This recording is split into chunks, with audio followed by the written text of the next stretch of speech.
And we are live. Hello and welcome to another episode of Loose Canon. We are back again talking about season 19.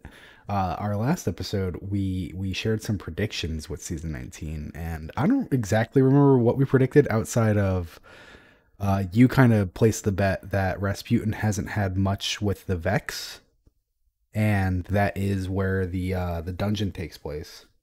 So Yeah. kudos on that. That's the thing. We're right about a lot.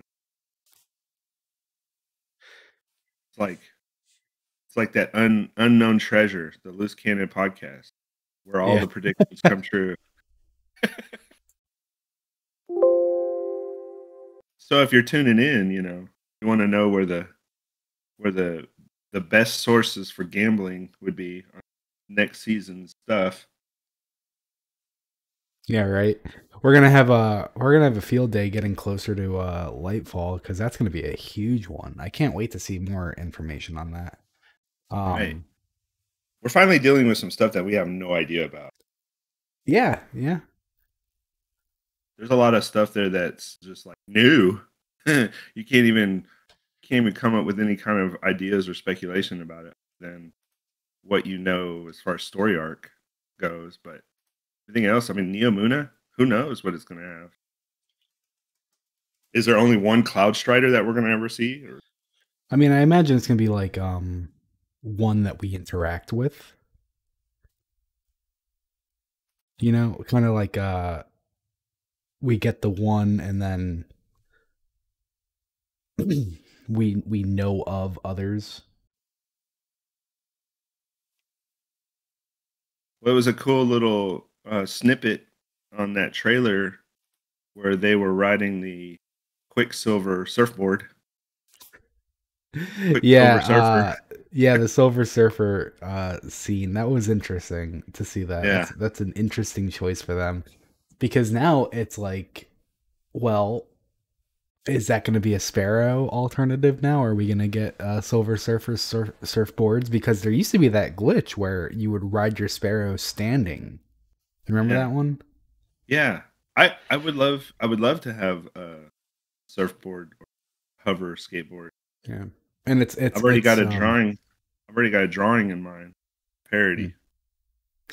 and It's it kind of fits in with something that they've been doing for a little while now. You know, we have the micro mini series of sparrows. There's like three or four of them, which is like crouched up, you know, like on its tiny yeah, little teeny sparrow. tiny.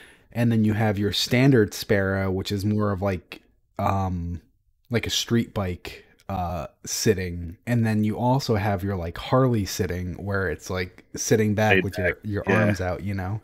So incorporating a new one to be the Silver Surfer style, it doesn't seem as far fetched, seeing that they actually have done a few styles already. it's true. Yeah, they would have to make. I guess they would have to make a rig that holds the Guardians standing in. Yeah, I wonder how difficult that it would actually be to pull off. Like I've always wanted things like emotes that move, and I understand why like that's probably really low on their Yeah, priority because you can list. make them. Yeah, because you can make them actual movements in game. Or Yeah. your bad. Like if you had a body roll movement, Yeah, it would just exactly. negate your whole dash or whatever. Yeah, it's like, oh, well, now everyone has a dash because of this thing. And I Yeah, mean, that was a thing in like early D2, wasn't it? Because warlocks specifically had the dance that would make them go inverted, and it was that's like right. that's the only way that you can get your headshot below a crouch point. Yeah, that and some emotes would go through walls. Hmm. Remember? Yeah, so I imagine there's a lot they have to consider. Yeah, maybe the surfboard isn't going to happen. It would I can take I too can just much. imagine how many things that breaks where it's like because with the surfboard rideable, I'd imagine it would go out a little bit. It would go out 2, 3 feet in front of your character from where you're standing. I guess if they lock the whole Sparrow mechanic to the area or cell area, then it's not gonna matter. Well, Because like, remember, like even the sparrows, when you get roadkill from hitting your friends. mhm. Well, I'm thinking back in D1, the Saber 2 strike, the strategy was to like get your sparrow right next to a rock on the war sat at the beginning, because it was such a difficult thing. Like so many enemies are just like flung at you, especially when it was taken, and that you would just get in your sparrow, go underneath the war sat, and there was like solid ground beneath it that they let you stand on, and you can just stand uh, there and run the timer out, and then it's succeeded. And I'm kind of thinking the same thing with a Silver Surfer type mechanic, where it would be very difficult to like post in like you can't summon it here boundaries so that it's not yeah. glitching into zones, because I used to do that with like every wall back in D1. I would just try to find a wall that was like straight, like flat, and try to push through it on my sparrow and see what was on the other side. Yeah, there's so many things you can do with the sparrow that allow you.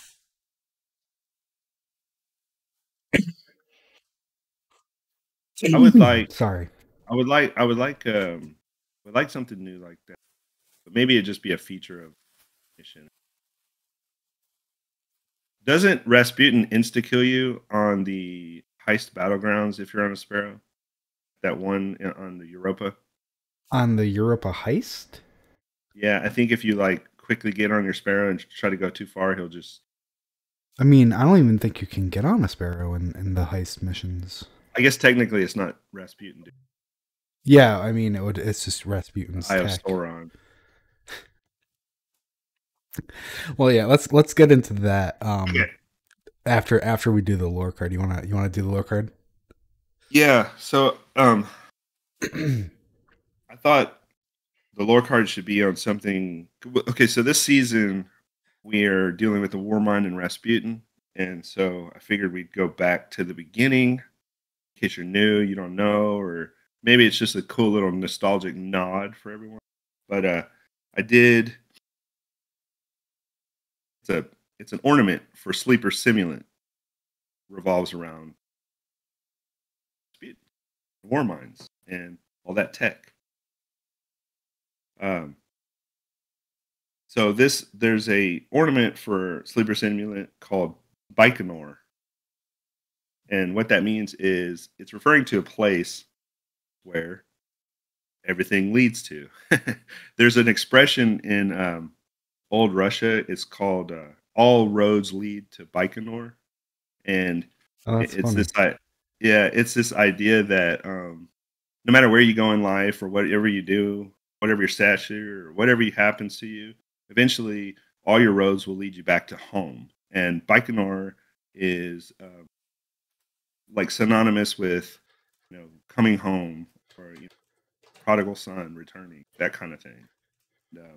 So they have a city called Baikonur. Well, what's funny about this one, Baikonur Cosmodrome was named Baikonur Cosmodrome, but it's not actually in Baikonur. They did that to throw off people knowing its actual location. So let's get into this. Hmm. So we know about all of Russian space tech, and what that is it comes from this place. It's Baikonur Cosmodrome. It's the world's first spaceport for orbital and human launches. I mean, like the right. So you think back into the U.S. space race, they had theirs first. It's the largest operational space launch facility for all Russian crewed missions, geostationary, lunar, planetary, and ocean surveillance missions. It's named after a local mining town in Kazakhstan to hide its location. That was back then.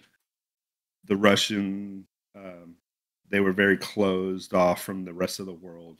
Did that intentionally because they didn't want outside influence messing with their. So everything was very secretive back then. So it's a lot of the contention where the U.S. had the Cold War and we had all these issues way back when. But all that aside, it's really nice because as far as science goes and advancement of human technology, there's this global thought and mindset that we should all share information with one another, regardless of what's going on in our territorial dispute.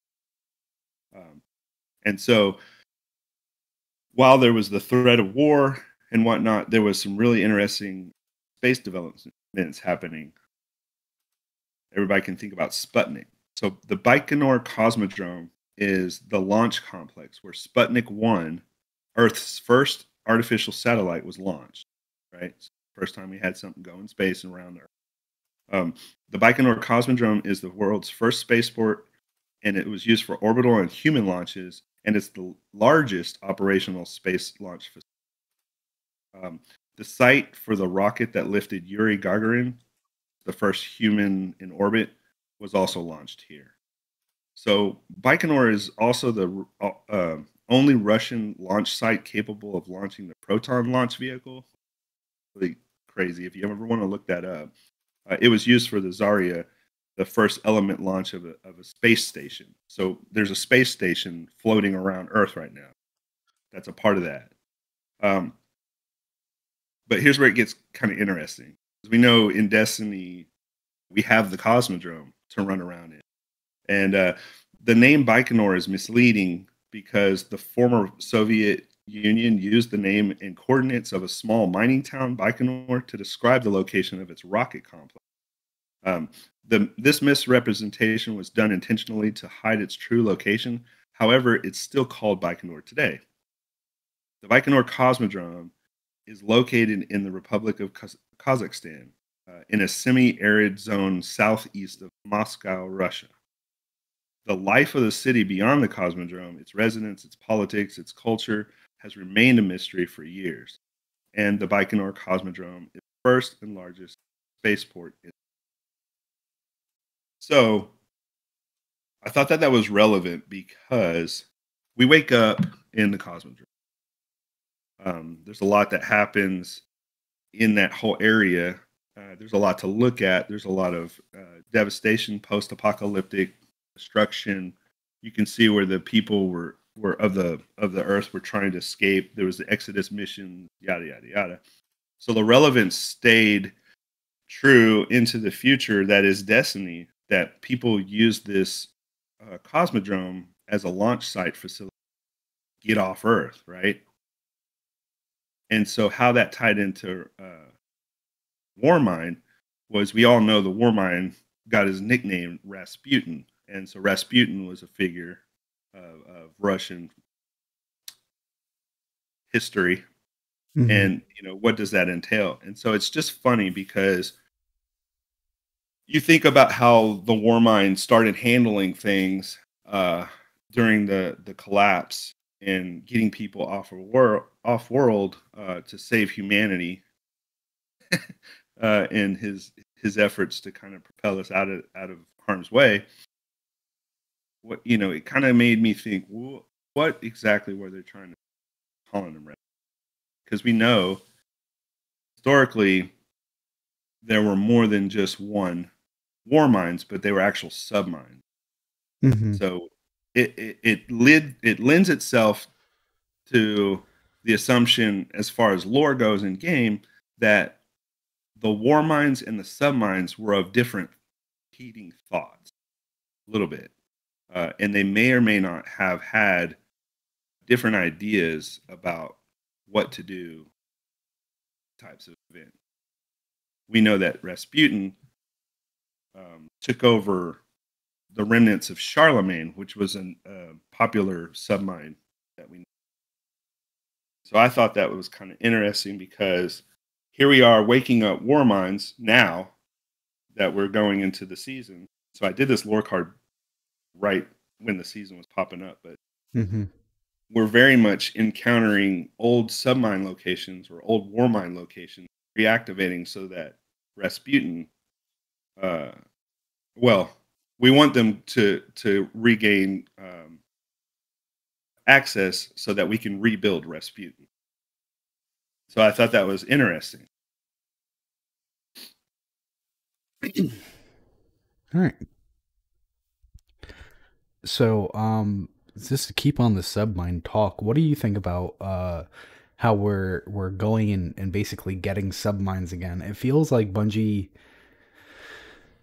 I don't know how to say this. They keep kind of going back to the submines without really giving us the full explanation of Yeah. like kind of what they are. I know I saw like on the first week someone on Twitter was like, "Oh, now we finally understand what submines are," and it's like, didn't we already though? Yeah, we totally did. Tyra Karn's lore card in lore entry. It was actually not even in game. It was the other one, the lore thingy mabob. No, no, you're thinking of the interaction in the Red Yes, War post game of Red War yes, yeah, where yeah, she was the first one, and that was like the big issue when everyone was like, "Oh, they're yeah, retconning everything," and it was like, yeah, yeah, well, yeah, maybe yeah. they were, but maybe they weren't in this case. So what's Um, funny about that is well, I just have really I have quick, it. just to Yeah, say what it was. Post Red War, when you go to speak to Tyra Karn, she is a guardian. She's the Cryptarch grandma from the farm. We don't know where she is right now. Um, she was a part of the whole uh, Lord's lore. Also, she's Iron old. Lords, yeah. She Yeah, was affiliated. She wasn't an Iron Lord, right. but she was affiliated with them. I mean, it's just like old world, Dark Age Guardian. So Yep. they all kind of knew each other. It's like there's 10 of us, so we kind of know each other's names. Yeah. Um, uh, Post game of the Red War from Destiny 2, she has a dialogue screen where she drops that back in her youth, even though Yeah. guardians don't Yeah. appear to age. She was hunting Charlemagne, thinking they might be able to help us, and she learned Charlemagne. She learned that Charlemagne was actually not a separate war mind, but in fact, a submind of Rasputin. And so subminds are kind of exactly what they sound like, where it's just like Rasputin's such a high powered AI that it's like it isn't actively watching over absolutely everything because that's not a feasible even of an AI.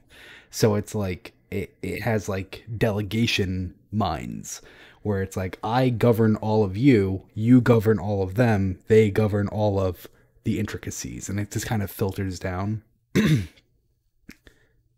So yeah, go on. So real quick, what is the significance of a submine? Like, so for just like the basic mechanics of how it goes.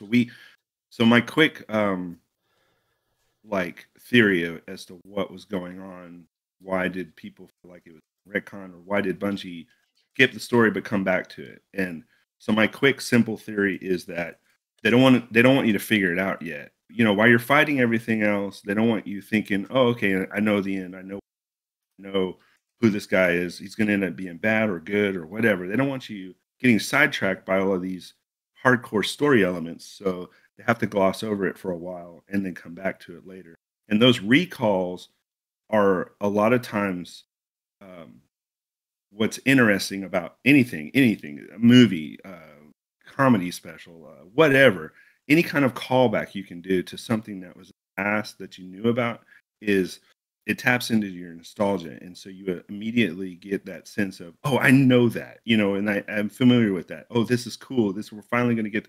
So yeah, it's almost like a subconscious uh, being aware that it's doing itself a disservice by letting you know all the information.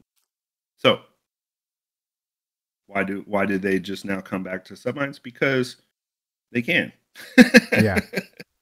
So No, I mean anyway, it makes sense that they're like uh it it feels like it kind of just happens a lot though. It's almost like how many times is Princess Peach gonna get captured by Bowser? Like this is a lot, you know? right, and we keep playing and we keep digesting it, and Yeah. yeah, so you have to be careful. You have to ride that delicate balance of how many times can you play this card before it gets old and people are like, oh, I'm just done. Like getting fatigued, that kind of thing.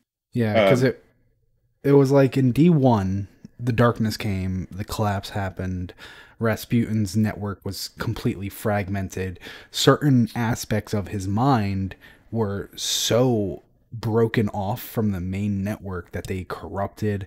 We yep. learned about like maybe a year or two ago. But in D1, we opened the array and it was like, congratulations, you have Yeah. reestablished the war Way to mind. And then a little go. bit later, it's like, but you didn't. And here's why. And then they just keep kind of saying, but you didn't, and here's why, after congratulating you for doing it. And now in D2, the darkness came back and Rasputin was fragmented again because the witness took all the planets. And Anna, like very last minute, was able to like just take a piece of him. And it's just like, so now we have to do it again, is kind of the Right. plot of what's happening right now, where it's like, yes, he was technically almost fully operational. Good job for all that other stuff in like Season of the Almighty where you did this before. However, Yeah. do it So again. so Bungie loves to play with the whole idea of AI and ramp degradation of technology Yeah. I becoming hope we the see evil. more of the corrupted fragments. I hope we see more Yeah. of that. It's like this season. I hope we see more of that. I mean, we have a lot. We have a lot of different representations of what can happen. Technology left out on its own. Like, we have what's her name on Nessus? Failsafe. Yeah, failsafe. I don't know why I couldn't think of the name. Failsafe on Nessus, and so that's a good representation of what can happen when technology is left to its own devices for way too long. They start to fragment, they start to degrade, Mm-hmm. and so yeah, whatever whatever survival protocol kicks in or whatever possibly comes on. I mean, we saw what happened with Siva when it Yeah. became corrupted, and it gets in the wrong hands. And Siva doesn't have a mind of its own. It's very much just a thoughtless, mindless replication that happens with this technology that's out there. But it's whoever's controlling it or whoever's behind it that can use it in that way. And so we saw what the splicers did with Siva. It doesn't mean they were in control of it. Siva was very much its own thing. It's like harnessing electricity. You're never in control of it. You're just channeling where it goes. You have a safe outlet you can plug into to use a device, but that electricity that's in that copper wire that's coming from wherever the source is, it doesn't know you. It doesn't know about you. It doesn't care about you. Touch it the right way, it's going to shock the crap out of you. Same thing with Siva. It's a technology that has to be funneled down a very controlled pipeline with the rule sets. It's like Warmind had his own rule sets that he had to abide by to keep humanity alive, not turn against us. It's the whole age old AI, what's allowed to happen with an AI. Are they sentient? Yes. Do they have ultimate control? Maybe not. Um, It's but what I keep, yeah, go ahead. no. Sorry. Go for it. Well, what I keyed into on the whole submine thing was way back when we knew of certain names that were fragmented submines of the entity, correct? The most notable one would be Charlemagne. Mm-hmm. But what I found really interesting, if you think about the two names, Rasputin and Charlemagne, they're on two polar opposite ends of what two people in history would be. Hmm. So if you think about the naming conventions of Charlemagne and you think about the naming convention of Rasputin, their characters in real life were completely opposed or completely different from one another. Rasputin was a peasant that rose to power to bring down an empire. Mm-hmm. Charlemagne was a great ruler who had massive kings, and he was the first one to bring religious theology into the kingdom as a part of rule. And you think about everything that happened after that, pretty much propelled, the future and what we think about. you know, medieval times and all of the knights and all that. So all of that is very much encapsulated with what Charlemagne started. He wanted the king to have all the gold and adornments and Mm-hmm. all of the beautiful cathedrals, all of that stuff. He very much thought, well, no, we need one ruler to have everything. And but Charlemagne was responsible, even though all that crap was going on. He wanted totalitarian way, sort of. He was the one that propelled everybody needs to learn. We all need to share information. We need to build and progress as humans to advance towards the future by learning and understanding. And all of that is still relevant today from Charlemagne.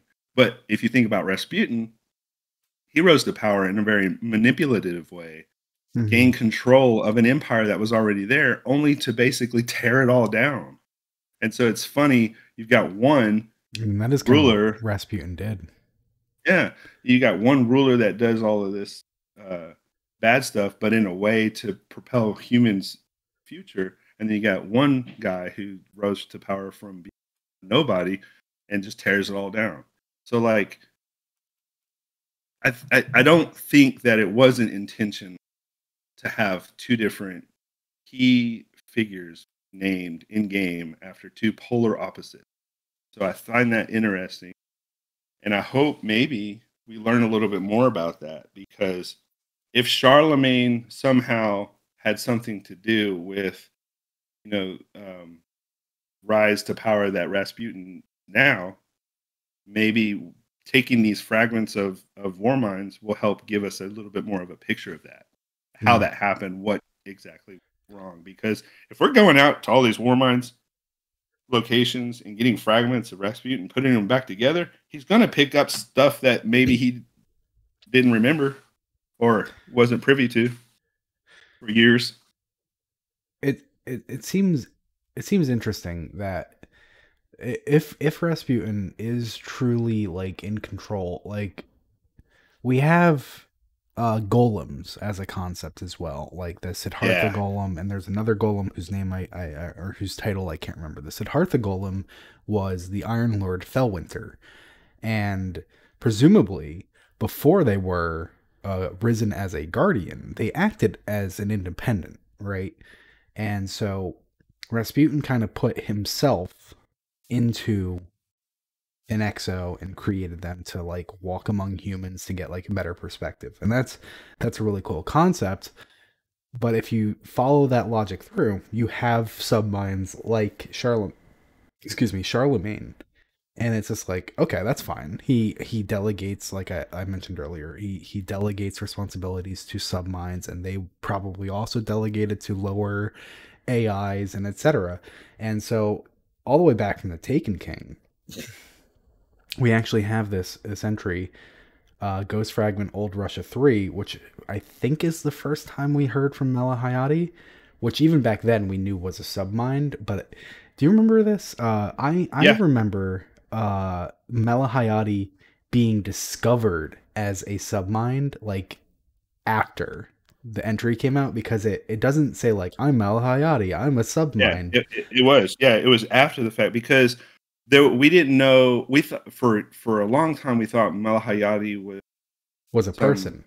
yeah, was a person flying around in their own, like, like, I don't know, glider ship or Oh well, something. no, that was General Chen Lanshu. She was Yeah, that flying in the glider. So this entry is like a conversation between them where Malahayati's telling Lanshu that she's making Rasputin nervous, right. and this is the first time we see like a back and forth conversation, even between Anna and Rasputin. Rasputin's just like, and she's like, I don't know what you're saying. I Yeah, understand that you're communicating, but you're really fucking not. But Malahayati here is speaking to Lanshu, and the only reason that we knew she was a submind is because she goes, he can be very charming, the submind assures her. Malahayati works with Chen Lanshu, and she is certainly charming, but this is Rasputin's territory. Rasputin is a tacit king, and the brooding wary first among equals. So, you know, they just like subtly dropped that Malahayati was a submind.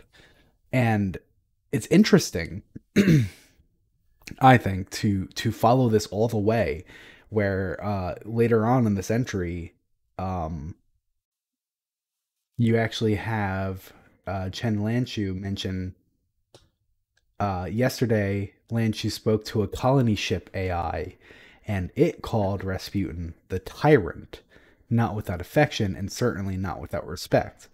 And it makes me wonder, like, are all subminds, are all AIs kind of a product from Rasputin? If Rasputin oversaw the Exedition, not the Exedition, the Exodus program, then he would have made AIs to pilot those ships. He would have made Failsafe, who is probably the one who called him a tyrant, which means he's making like AI people who aren't his biggest fan.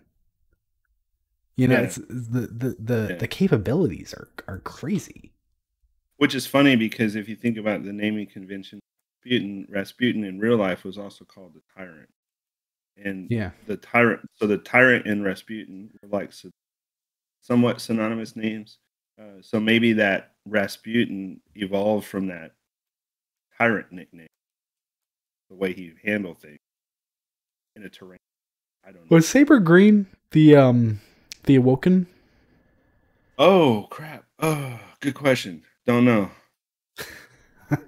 uh because that's also in here. This lore card from all the way back in the Taken King, like they definitely came back here when like writing D2 stuff, because it says the Yeah. launch Saber Green Rasputin quietly moving another doomsday weapon into Earth orbit. But it's just like, what do you mean doomsday weapon?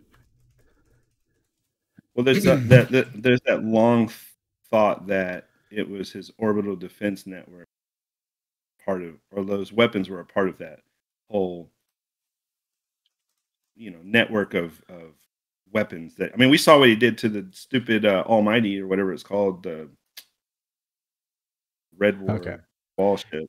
It was Exodus Green, not Saber Green. Saber Green is a weapon. Exodus Green was the colony ship that became the Awoken. I wonder if there's more to that. Well, we know. Okay, so there's a lore card or there's a lore entry that talks about Aurora knives being the description used for his orbital weapon when he Well, blows one up. of them. Yeah, one of them. So, could we assume that the saber is like sword, right? So, a saber would be a weapon. So that could very much be just each particular um, Exodus program had their own weapon to go out with them as a guard mechanism, as a part of the Exodus. So would Well, no, because Saber Green was sitting in orbit. it was just protecting the Exodus, maybe, as it was Mm. exiting. Saber Green, this is Ice Minaret. We have your launch com check. Ice Minaret, this is Saber Green. We read you. Lattice is tight. Com secure. Abort advisory check. Check is nominal. You are now on internal power. Saber Green, please human verify your payload status.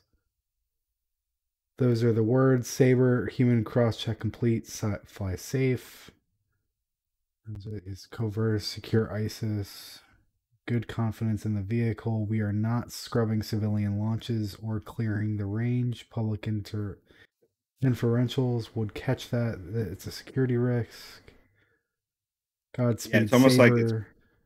it's almost like it's protecting the ship as its Yeah, boundaries, just in I'm case wondering though. something else out there is trying to blow up the And I ship. mean, there's also Saber, as in like Saber 2, the heavy shank.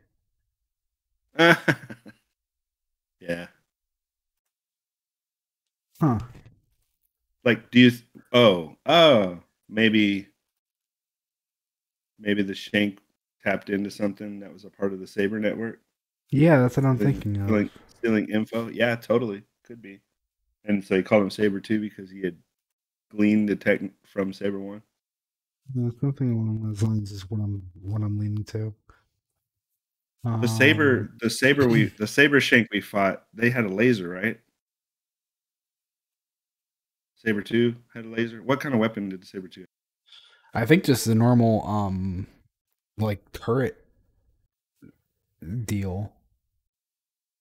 And then after a while you like break them open and they just kind of charge at you with like sparking engine. That's right.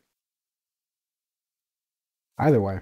Um Funny you don't pay attention to why the hell they were there in the first place, and then you read some lore and you're like, oh yeah, that must have been why they were there. They were yeah, trying to get the stupid pirates were trying to get better weapons and technology. yeah. But so let's bring this back around to the season as to the season. So Yeah, this season, we're teaming up with Anna and Clovis, which is a yeah, mixed bag having him around as we try to restore Rasputin to full power. And specifically, I think the intention is still to put him into an exo. The exo that Clovis is currently mm, in. And you mentioned it earlier. There are those you called them Iosauron towers. People who play Elden Ring might know them as like similar to the Madness Tower, where if you're in sight, you are accruing the death penalty basically. What do you think about those? Just from like a gameplay mechanic. I think it's a cool little mechanic. It's nice. It's short lived. It doesn't last very long. It's Yeah, easy to get around once you're playing. Once you figure it out. But it was a yeah. nice little surprise just for when you're first starting. You're like, well, how do I get? Well, I go to a rock. Here's a rock. Oh, okay. Yeah, Once you figure it out, it's just like a nuisance. just breaking line of sight. I thought they Yeah, were really fun. I thought yeah, they were a nice addition. I hope we get to see. When I saw those the first time I saw those, I was just immediately like, yes, please let this kind of be like Bungie testing the waters for exactly. like next year, like not anytime soon, like a year from now, maybe we can start to see Warmind cells make a resurgence and that be one of their abilities, like something like that that's like kind of targets and attacks enemies, things like that. I think it Yeah, would be really that would be cool. cool. Yeah, that would be. We still don't have any like in-game uh, aerial bombardment mechanic that we could call in on like a battleground. That would be fun to just be in the middle of just like chaotic battle with a bunch of enemies. The way to get out is to call in like an aerial bombardment. That would be There. cool for like a specific for like specific missions or Yeah, activities where like instead of just like picking up a charge or something like that, you get access to like you can call this in and it's like you yeah, call it in and it's just like a yeah. Warmind assault. And it's just for that activity. You can't bring it into Sure, sure. Crucible, No, you no, can't no, bring it into raids. It's no, no, no. Yeah, and it was fun. It was fun when they played with that a little bit, and they did the on the European Dead Zone when they had all the Mhm, bombs rigged everywhere, and then you were mhm. just like, sit back and watch this, and you Yeah. trigger the bombs, and all the enemies come, and just keep Like getting blown up. we've had similar things. I think it was in Season of the Dawn and the Sundial. You would throw the thing at the enemy and then they would like get a beam drop down on them. So I mean It, we've had similar. a bit. Yeah, I'd like more freedom and control on it though. Like the kind of like how the chess piece I need to still get, the Griffalcon's hauberk or whatever. If you get a finisher while invisible, it gives you like in a triggerable overshield that you just get to be like, okay, overshield on, which is that's fucking cool. nuts. Yeah, that's cool. Yeah, they could Um, almost just make it. They could almost just like make it a tool or a weapon that you have to paint the area with mhm, yeah. gun thing apparatus, and that's where Like, they strike. what do you think about seeing the season of the? I think it was season of the Warmind. No, season of the Mighty. Mm. Season of the Mighty Bunkers. I love it when Bungie is very smart in reusing assets like that, like having the Warmind bunkers be more have been revealed. Now they're also on Europa. There's a different one on Mars that we didn't know about. You know, things like that. I think that's a really good idea. Oh man, that was really cool when you go down in and you keep exploring down further and further, and all of a sudden there's this big, huge Warmind looking shape down Yeah. there. Yeah, that was awesome. Yeah, it was really cool. I can't wait to see what comes up next week. I hope we have at least two more Yeah. locations. Yeah, that'd be good if we just keep getting more. Like so far, like I'm trying to remember back to how like everything like played out, because you start with going on Europa and getting Clovis. And getting Clovis was like an ordeal because you're working with Anna, and so Elsie comes in, the extra stranger comes in, and she's like very against Clovis's existence. And that's fun to see more of their interactions, like see them on screen, not just have them from a Yeah, lore book. And then yeah, it's a little snarky too. Like yeah, Clovis being snarky to even Osiris was fun. That was funny. It's like I feel cute. bad for Osiris. Oh, because you think he's like no longer the big bad boy that he was. Well, it's just, I mean, I think you're intended to feel bad for him. He was really Big just kind figure. of like knocked down in this season, where he doesn't have any power.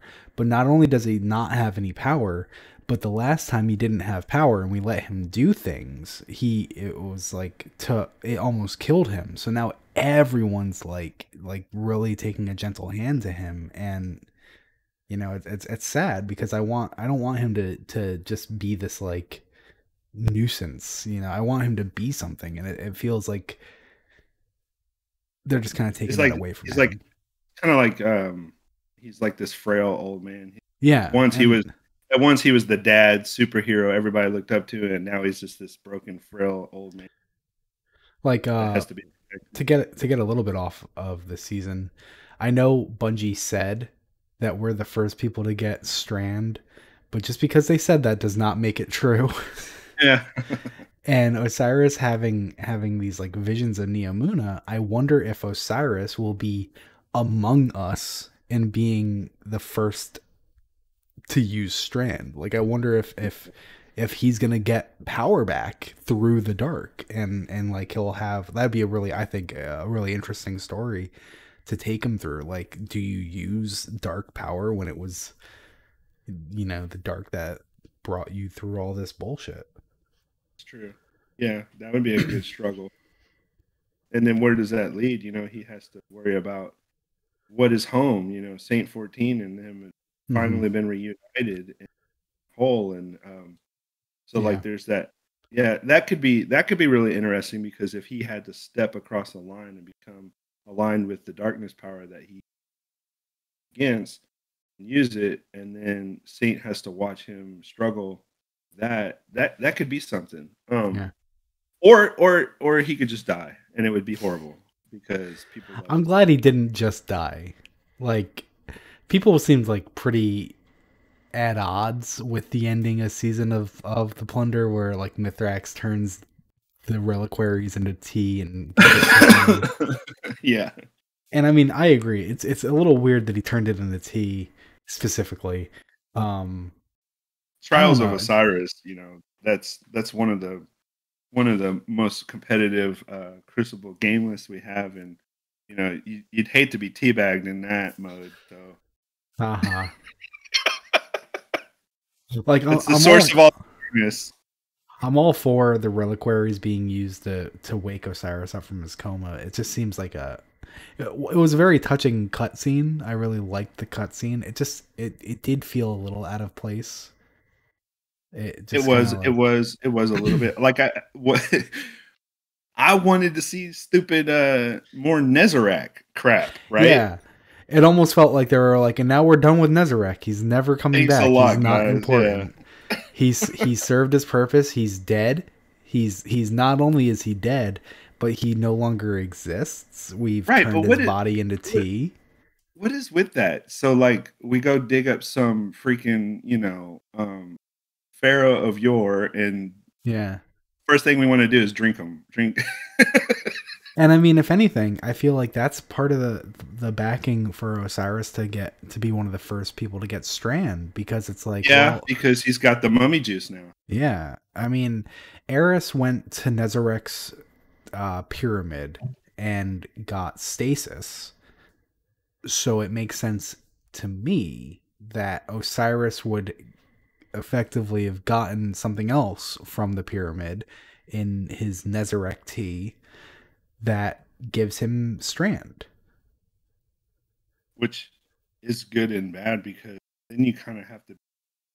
Well, thanks a lot, Mithrax. Turned Osiris into this. Yeah. Because, like, okay, if that ended up playing out to where Osiris was now like manipulated by the darkness because Well, I mean, I don't think he'd be manipulated. I think he'd be strong enough to like be overcome it. himself. I'd say it's like an internal conflict of, is it okay for me to use this? Yeah, because then he's the herald of the dark. Yeah. I wonder what happened to the Kentark 3, the people who went to the Garden of Salvation and got stasis. Like, they haven't come back up since Shadowkeep. Huh.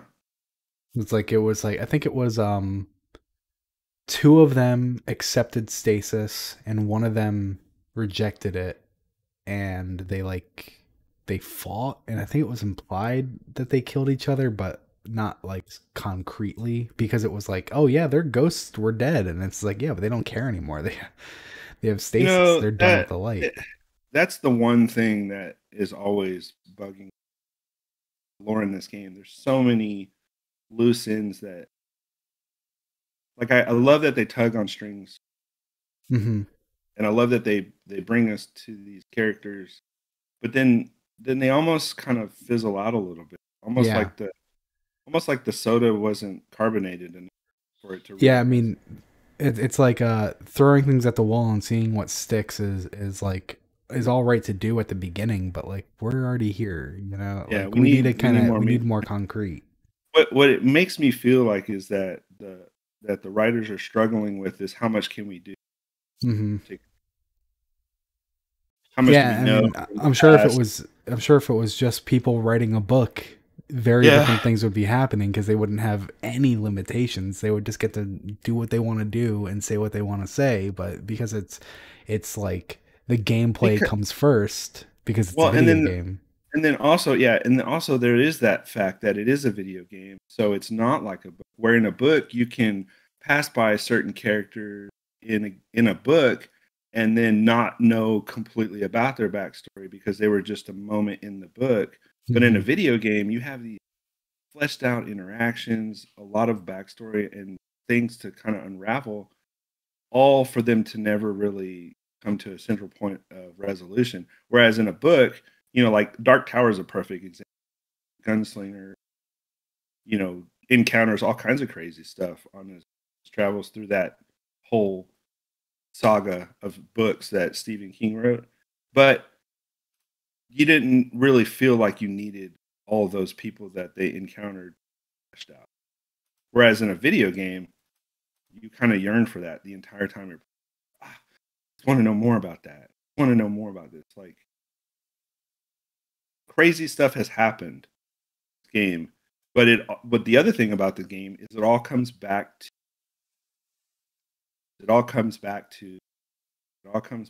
the epic story of becoming legend. So you can't really avoid wanting to know. Yeah. Well, so we get Clovis, the Clovis AI as well. Not his actual Clovis is Banshee. Which do you think do you think there's gonna be any interactions between Banshee and the Clovis AI? Now that they're literally neighbors? I hope so. I hope so too.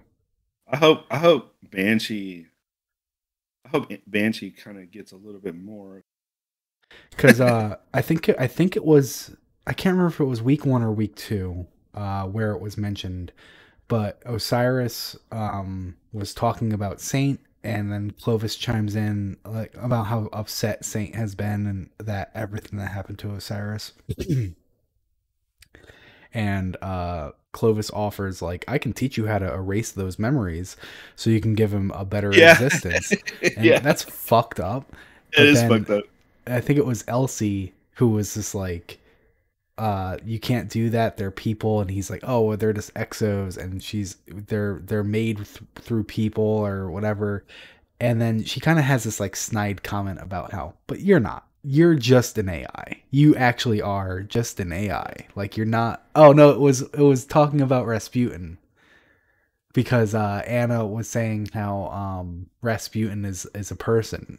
Rasputin's not just an AI anymore. And then like Clovis is like, no, exos are people. And then Anna's like, yeah, but you're not an exo. Yeah. Yeah, it's perfect. Yeah, it shows. I just started watching Westworld, and I don't know how I went this long without ever watching. But I Wait, just finished how are you watching that? whatever. I Cheating have at I have bad news. why?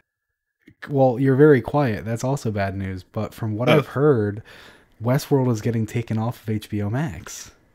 oh yeah, no, I saw that. Oh, Yeah, so okay. we'll probably see it all before that happens, and then I I thought it was guess already whatever. taken off. No, but we've powered through anyway. Yeah. Continue. I think it's funny because Clovis and Rasputin have both had similar parallel um, experiences with trying to put their own consciousnesses inside of a external exo, right? Hmm. And then kind of become whatever the next thing is. And so for Clovis, that was a massive failure, but a huge success because we have exos who are real people. Yeah. And as far as Rasputin goes, his was his was an accident that went horribly wrong. He had Fellwinter, who he kept going, I got to get you back, Yeah. come back, and then just chase them all over the place. It's just that's Yeah, that so was weird. funny. Like, why was Rasputin trying to kill Fellwinter so hard? Oh, I guess he just didn't want that competition out there, or he thought it was an ultimate threat to his own existence because once Fellwinter knew his origin story or whatever that was, because I don't think Fellwinter was never intended to be Fellwinter, right? Yeah, Because exactly. yeah, Fellwinter was intended to be the Siddhartha Golem, but yep, then the collapse happened and the light brought it back. yeah. So he was like, "Oh crap, we can't have this running around and then just suck me up, and I'm no longer Rasputin." I think that's my thinking is, think about that. Like at what point do you no longer be you if you transfer yourself into something else? This is a sci-fi conundrum that comes up a lot, Well, right? that's there's a word for that. What is that? Divergence or something? Where you create a copy of yourself, and it's like only at that in it, at that exact moment you are the same, but then you are no longer the same from Right. that point on. Like, you know what I mean? Right.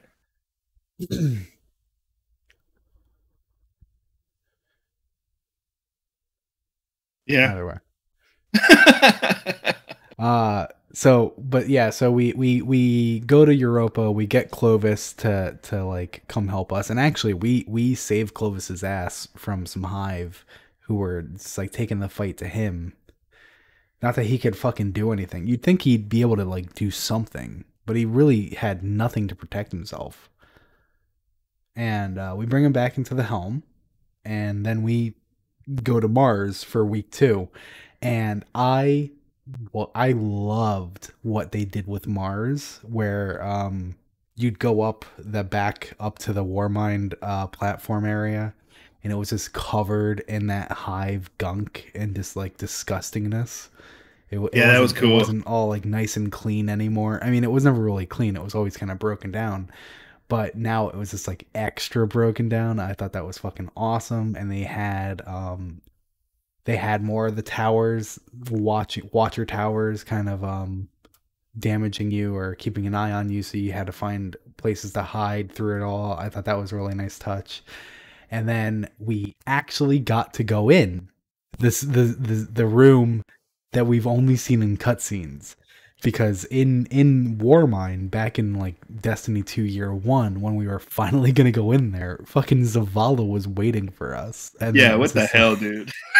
it's like, are you kidding me? Like, this was the big moment, and then Zavala just was like, what are you doing here? And then Yeah, we had to Dad leave. slaps his belt. He's like, "What Yeah. y'all doing here? Get out of here."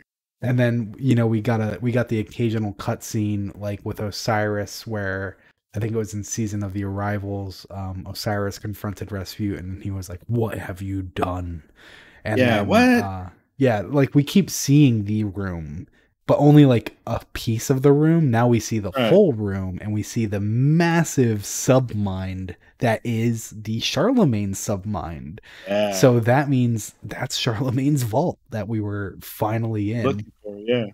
Yeah, that's so cool. I love that. I love that we finally got the Charlemagne involved. Yeah. There's more submines than just Charlemagne. Yeah, I mean, Charlemagne. I there's don't. Malahayati. Yeah, but there's There was the also a first one few that we others. got. What were the other ones that we kind of knew about because of all the weird syntax script stuff that Rasputin used to use back in the day? Remember? Yeah, there's one that there was an artifact. Yeah, we Although it know doesn't seem to be. Um, Maybe it didn't call itself an artifact. joy use. Luspa were thought to be. Yeah, Veluspa. The one on Io was another one, but that was the Joyous that you mentioned. Yeah. Yeah, so they could, there's four that we think we know of: Charlemagne, Malahayati, Joyus, and of course Rasputin. What was you remember the artifact, right? Oh wait, there's an artifacts page. I can just go to the artifacts page. It's really handy.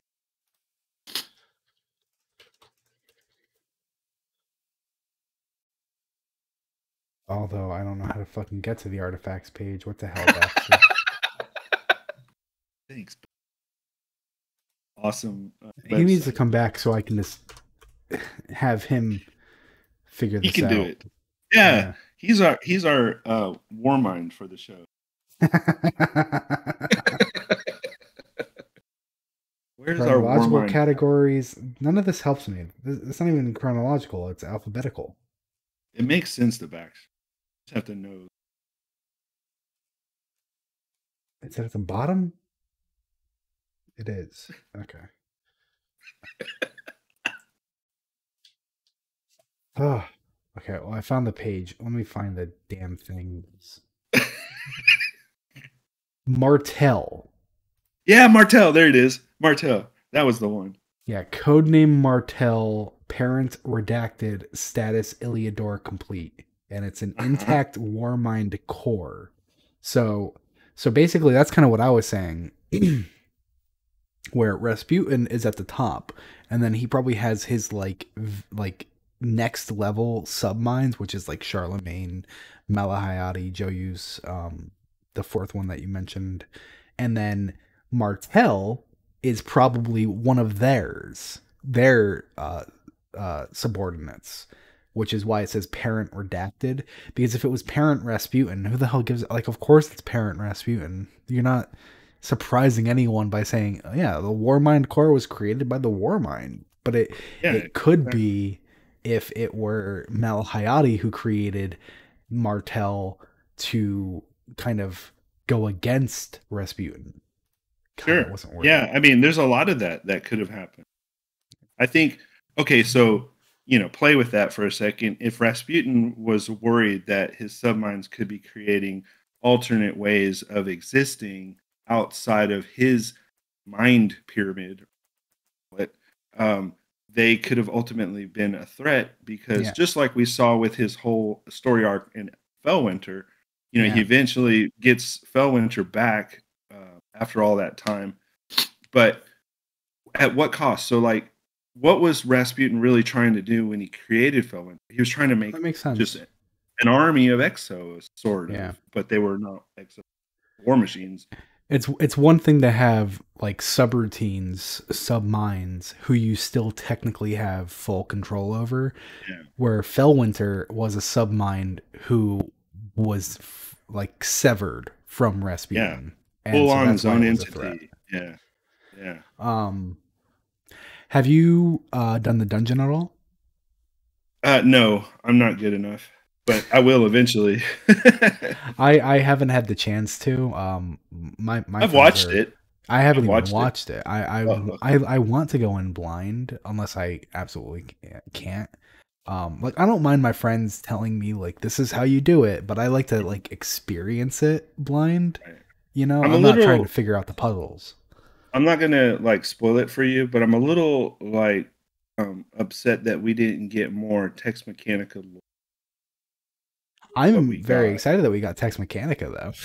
Yeah, yeah. I love that we got the weapons in that, but give me a reason as to why they were there. Or they were more fleshed out than just, oh yeah, because it's I mean, I don't think I think Bungie kind of saw success there, like with Prophecy, because the Dido armor was intended to yeah, Jade be in Rabbit. Eververse, but then they were Yeah, like, never mind, it's going to be in Prophecy.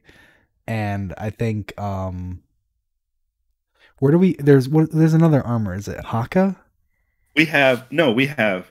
Huh? Yeah, Haka was the last one. Haka was a really pretty armor, and a lot of people hated on it, but I loved I it. wasn't a big fan of it. I love it, man. I love that. Where Stripped did that come from? down. Was that Grasp of Avarice Is that what that one was called? Yeah, I think so. from the Yeah. 30th? Huh? 30th. Oh, the anniversary. Yeah, from the 30th Well, anniversary. we've had Dido, we've had Haka, we've had Almalone, we've had Vice, and now we've had Tex Mechanica armor sets. Well, okay. Well, so you're technically true. Haka didn't come from Grasp of Avarice. Where did Haka come from? It was from, oh wait, they're from the raid. No, Haka didn't come from a raid. I don't remember. Oh, what's the one? What's the one from the 2 seasons ago? The other dungeon with the Uh, Keitel. oh, I don't know. I know what you're You're talking killing about, me. but I don't know. Killing me, Smalls. I mean, you fucking and He now came from now something we did. yeah. Duality. No, that's right. Yeah, the Callus. Blah. What was it Yeah, called? Anyway, duality armor. Okay, so yeah, the duality armor was Haka armor.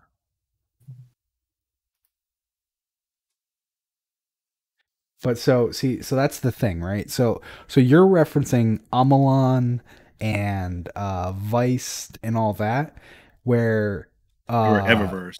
Yeah. yeah, Weist came from Eververse exclusively and only for hunters. So that's where I'm like, that shouldn't count because only hunters got the Weist armor. And there I should be agree. a full set for each class. Well, Where maybe like they'll do that.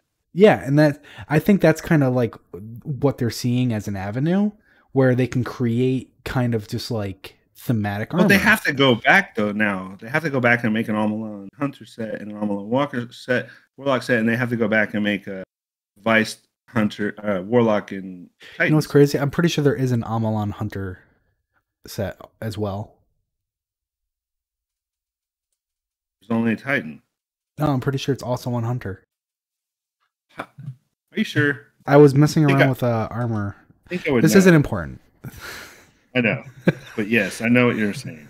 I think it's an interesting thing to see because like Warlocks previously had Tex Mechanica armor already from Eververse. That was their ornament set.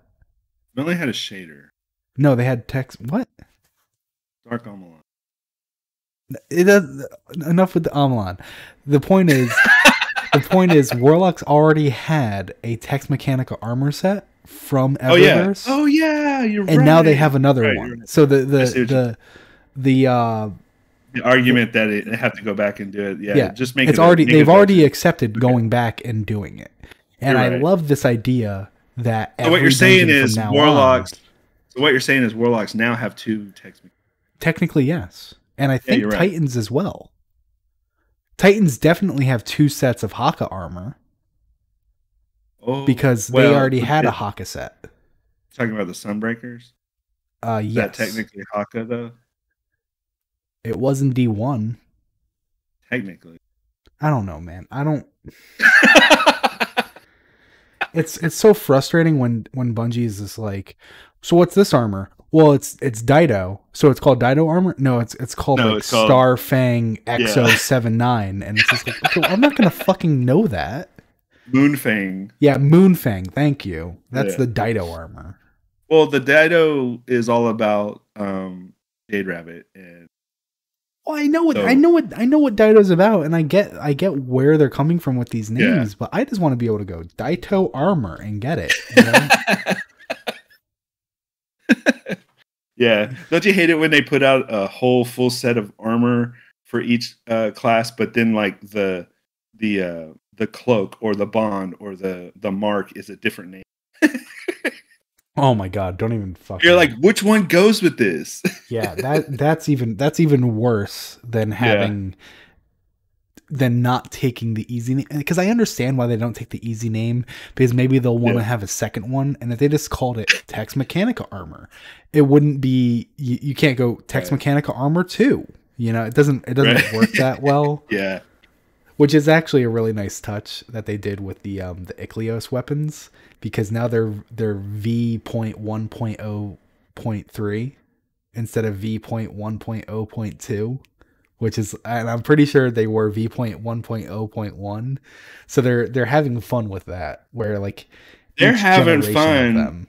They're having fun, but they're making my life a nightmare because there's so many items in game. And okay, one of the cool ones was when they reprised Vault of Glass.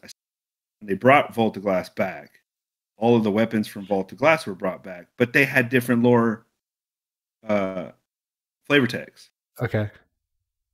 So how does that fit in, right? Because you go back and you read like pray to this, sniper weapon, and it's got a different word, which is fine, but it's like, okay, now there's 2 different pray to the sniper rifle, Uh-huh. but they're the same pray to the sniper rifle. Thanks, Yeah. Bungie. Well, okay. There's no easy way to fit this in. It is the dawning season. I feel like how long do we usually do the show for? Like it's like usually an hour 20, right? Yeah, we got like 20 minutes. You know what's messed up? We haven't even talked about freaking what's her name? The Hive Goddess of War. Zivu? My God, and she's like the big thing going on. Yeah, there's so many moving parts with this that I didn't really know where to begin and where to end. So I'm just trying to keep it on focus, because there is something that I really want to share. It is the dawning. Yep. And as a part of the dawning, the initial quest tells you to go make Galardoodles for Zavala, and that gives you the ingredients for Galardoodles. Yeah. And then when you go to make more cookies, the first one you see is Galardoodles. So it's probably pretty easy for people to be like, all right, more and more Galardoodles, and it is advised not to do that, because you do need to make one of every cookie to get all of the triumphs. So I didn't know that. I spammed whichever cookie I can make the most of, and then I found out, and I was like, well, I didn't really waste anything, but I wasted 5 minutes of my life instead of trying to like maximize cookie production. Either way, this was created, and I just want to share it. This was made by Judge Enzo, and it said that we need to stop feeding Zavala. Yeah, I saw that. Yeah, so this is so funny. Great. Judge Enzo was on Reddit. I couldn't. I don't know if they're also on Twitter, but if they are, I wasn't able to find them with a simple search. Yeah, that was a good one. Big boy. Yeah, I don't know if this is like full unique art, or if this is like an edit of someone who's eating biscuits. and they just painted them blue because they kind of looked Zavala-esque. But it's pretty fucking funny. So I just Yeah, wanted to make I sure that it was laughed out shared. loud, like legit laughed out. For anyone just listening, it's just like a very very obese blue bald person with a plate of biscuits in front of them, and I don't know if they're sleeping. I don't know what's happening. There's a biscuit halfway down their chest. It's it's really just all over the place. It's really silly. And I just wanted to make sure that just found its time on the show because it made me laugh really fucking hard Stop when I saw feeding it. Zavala Gallardoodle. Yeah, stop feeding Zavala. Give it to some other people. Give it some to give some to Saint. He's going through a lot right now. He could use it. Uh and the other thing that is very important to bring up is so we this season we have another weekly mission where you kind of like replay a very similar mission and then you get new dialogue, and this is nothing new. And I mentioned in DMs in our show's DMs how like in season of the Splicer, I forgot what they were called, but the hacking activity where it was all like cyber internet, excuse me, internet themed with all the Slicer greens and thing. purples. Yeah. Slicer thing. Yeah, What the was that called? Splicer event. Um, and it was like every week you'd have a new one, and that was really cool. But then you would also be allowed to go and replay them whenever you want, just because Oh yeah, you that was want nice. to, right? That was nice. They don't do that anymore, and I don't understand Uh, why. I don't know either, man, because it really kind of puts a damper on things. Because I wanted to go back and get some dialogue that. Yeah, exactly. And so in the second mission, there was a very interesting moment, or a very annoying moment rather, where you go into this room. It's a very small room, and there's a wizard at the far end, and there are crystals, and three of the crystals, standard hive crystals that we've seen all the time, they have their shields around them. And after you kill the wizard, Anna chimes in and she mentions how Eris told me that Hive use crystals to create barriers and Hive magic and rituals and blah blah blah. And then Clovis kind of scoffs at it, and he's like, "Rituals, magic. What this is just a." Do you remember what the word was? There was a name associated. Let me see if I can scroll back up. Let me check. He called it crystals, rituals. What? This is absurd. This is obviously an admitted Casimir field. And then instead of continuing to talk, he just drops out. And Anna, all proud, comes in and says, "I muted Grandpa." And it's just like, nah, I wanted to hear what he had to say.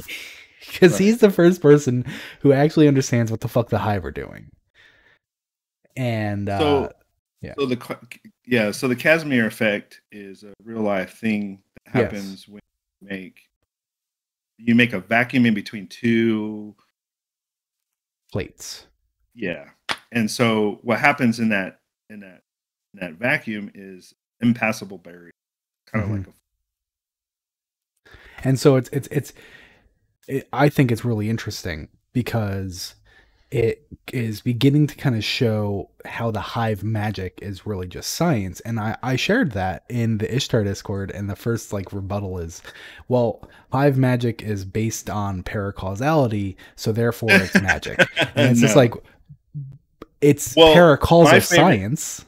my favorite quote comes early in Destiny, where basically, and I'll ruin the quote right now, dude. I'm like Banshee. Yeah, Anyway, do it, ruin it, uh, go. basically the quote was, "All magic is unexplained." Yep. So if you think about it in a way, anything that you can't explain, it's instantly magic. I mean, we all Hmm. thought everything was magic, started to understand it, right? Yeah. So, but the Casimir effect, what I find funny about that is if that's alluding to what the Hive are doing, they very much come from the space between stars and being able to exist and playing with the void. That's a little bit of what they're talking about. Yeah. The void is now a real thing that science can explain. And because the Casimir effect has to do with particles that annihilate and create themselves, Hmm. quantum field. Yeah. That's if that's what they're talking about. Holy crap.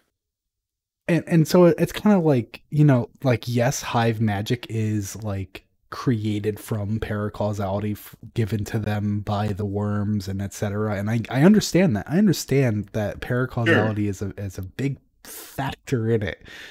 But that doesn't mean that there isn't like So par a perfect way to explain this was a long time ago. I tried to reconcile this early on, and the best way I could explain it was paracausality. Paracausal force allows you to manipulate the. So yes, everything is attainable through the paracausal force. However, we are manipulating real world yeah. universal particle elements of the entire universe. That doesn't mean that the universe exists because of paracausality. It just means that because of our newfound abilities that are paracausal, we are able to manipulate the known. Yeah, it's like from the way that I see it, it's like paracausality allows the hive to kind of like break the rules of physics, but that doesn't mean that there aren't still rules of physics all around them. Like there Right. still And is. listen, there are things that break the rules of physics all the time. And what we know as humans, we're bound to Earth. And so what we experience on Earth is completely different from what you can experience in space and what particles experience out. Hell, even in our own ocean on Earth, we have things that routinely break the fundamental building blocks of science, like the fact Hmm. that, jellyfish are undead species or fungi or, Excuse me? freaking yeah, or mushrooms are just necrotic living things that are basically zombies, Oh, or the fact that a lobster still we don't know what the life expectancy of a lobster could be. and They could live alligators. forever. Yeah, Yeah. there you go. Yeah, so Alligators are biologically immortal. They die from not having enough food or something kills them. And it's just like, think about that, what? right? Think about that. I mean, a duck-billed platypus. Come on. Anyway, Yeah. all of these things routinely break. So that's what we have to know Yeah. as a species is that we are not limited by our own confines. We just overcome them with time, hoping that we can escape our own extinction event. Yeah. So, you And know, so I can only imagine if you're listening to the show or watching the show, you too are interested in these like little finer details. And so sure. the wizards that you kill to be able to destroy these crystals in the first place are called crystal singer wizards. And the act of like singing and chanting and screaming is like a very like core hive thing as well. Yeah, it is.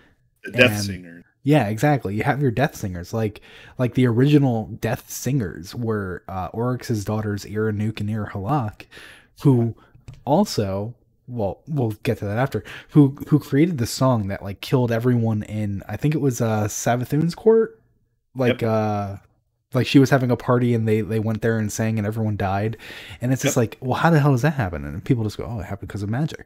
And it's like, it's easy to say that, but there Yeah. has to be like some logic Sure. behind There's a it as real well. world explanation for it. Sure. At some point.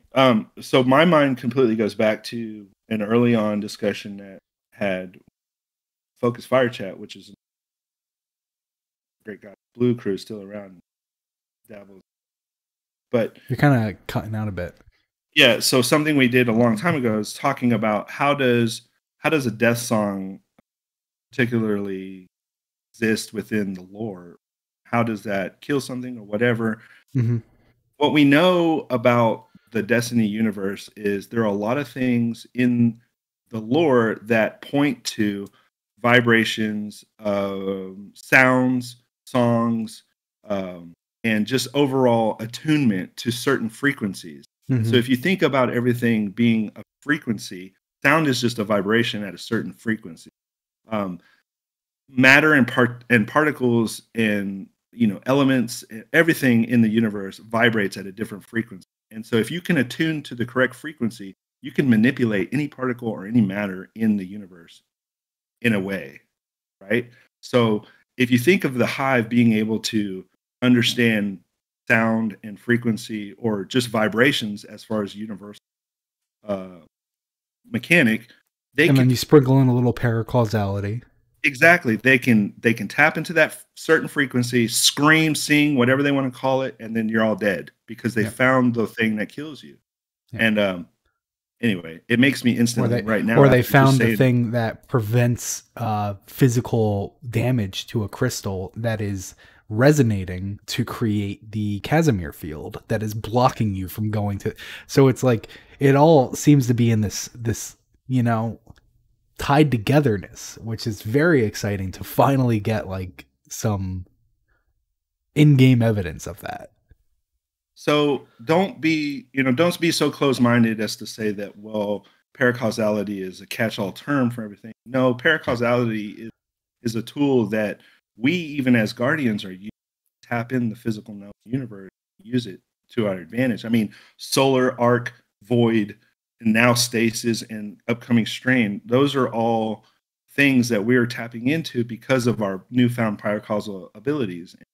You Mm-hmm. know, that could or could not be a bad thing, as Ulan 10 says, or we've seen the pitfalls and the follies of certain particular characters in the lore, such as Tolan fell to the hive madness, and then we see Thorn, Last Word, all of these stories That's oh are my god. examples.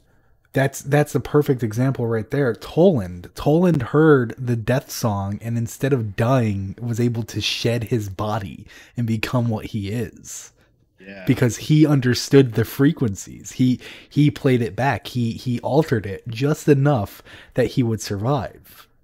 that's right. And we know that the hive used songs because Savathun used the song to gain access to certain Mm-hmm. in the city.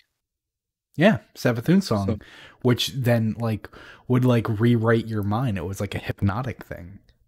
and that goes back to mythology and folklore, sirens, and what we know of historical tellings and stories, how like certain what they would consider mythological creatures can use sound to entrance you, keep you locked in. So like it's almost like Tolan heard the siren song.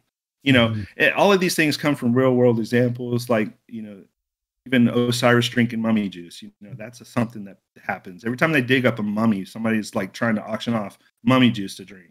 It's like, come on, guys. But it's just interesting to me that given all of this happening with the hive, if Zivu Arath using like she was using lichen originally Mm-hmm. to or it was a byproduct of her influence the material world, the lichen and her plant growth coming in as a way to make herself known or be a part of the known universe so that she can gain power from the war that's happening or the in proximity, whatever. It's just interesting to me that as far as mechanic goes is even happening, Yeah. because if she ultimately gains power or has some way circumvented her dependency on the darkness throughout the worm bargain, blah blah blah, what is she left to do? She has to come up with a new mechanic to gain power Mm. to exist, right? It's the whole outlive your extinction, evolve, evolve. That's it. My God, evolution. Yeah. So, what's the evolution of the hive going forward? What's the evolution of Rasputin going forward? And we're all dealing with evolution right now. The Guardian's going to be dealing with evolution when he gains the new strand power. There you go. Yeah. All right. Well, I'm really glad that I was able to squeeze that in because that was Yeah, I something like that I that. was really excited about. Um, our next episode is going to be next year. That's right. So if you celebrate Christmas, Merry Christmas. If you celebrate anything else, happy Nice. like Hanukkah, I don't really know anything else that's celebrated in this time. Um, it's maybe you know about this. I heard this thing. Is Santa Odin? uh, Santa Odin. That's a new one. Yeah, I heard there's a show that I watch, Ghosts, and one of the characters is a Viking ghost, and he hates Yeah, Christmas because Santa is like Odin. an appropriated Odin, and I was like, wait a second, because it like It's really good. Odin's like watching everyone with his ravens and all that stuff, and it's like, so he sees Uh-huh. you when you're sleeping and he sees you when you're awake. Oh, hey, that's pretty good. I like that. And I was like, well, maybe. Well, So, yeah. The okay, so because I yeah, know that's Christmas is like stealing all from the of the pagan Romans, holiday. from Yeah, all of the Saturnalia. pagans. Yep, exactly. Oh, so one of the things that they did in all religions they did this, but one of the things they did in Christianity is they wanted to appeal to people that existed at the time, so they wanted to get them in the church basically, or Hmm. into the new way of thinking. And so they couldn't just they couldn't just erase everybody, Yeah, start over. They had to adopt a lot of their practices that they were already using, their own belief systems, and get them to come to church or whatever. And so they allowed certain pagan traditions to exist, like the Christmas tree, which was a fertility yeah, tree, and then a lot of the other things. So I guess Santa is in a way Odin because he represents that's some so fucking some funny. Norse depiction of, Yeah, it's like with the yeah, beard and everything, and it's just like, yeah, oh yeah. shit. Well, like the actual story that we all know about Saint Nick and junk like that, was a real human that existed that made toys. But I guess the overall ideal Santa that morphed over time is encapsulating a lot of different pagan traditions. Uh-huh. I Well, either way, That's happy, funny. merry, happy, everybody. That's probably the best way to very happy, and I hope you all. Happy Uh, Zeus Day. I hope you all get to meet that non-denominational Mister Winter this season. We'll be back with a show. I'm not sure if I can do New Year's Day, so we might have to push it a little. No, we'll have to push it. We're Yeah, gonna be so like drunk on our own. yeah, probably January 8th will be our new episode. And I think what we might need to adapt to with this because it seems like Bungie's really here to stay with the weekly lore, and Yeah, I don't like just having nothing. Like, I think it'd be better true. to address each entry or every two entries as it would be, instead of nothing and then just Yeah. kind of trying to fit it all in at the end of the season. So we might see some structural changes to the show as well. Okay. I like it. Yeah, we'll talk more about that privately, and then you guys will just have to accept it. This is our show. We're No, only if here anyone has any because of feedback, just let us know on at Loose Canon Show on Twitter. We are very receptive. So yeah, have a good one, everybody. Bye. Oh shit! I just opened Steam.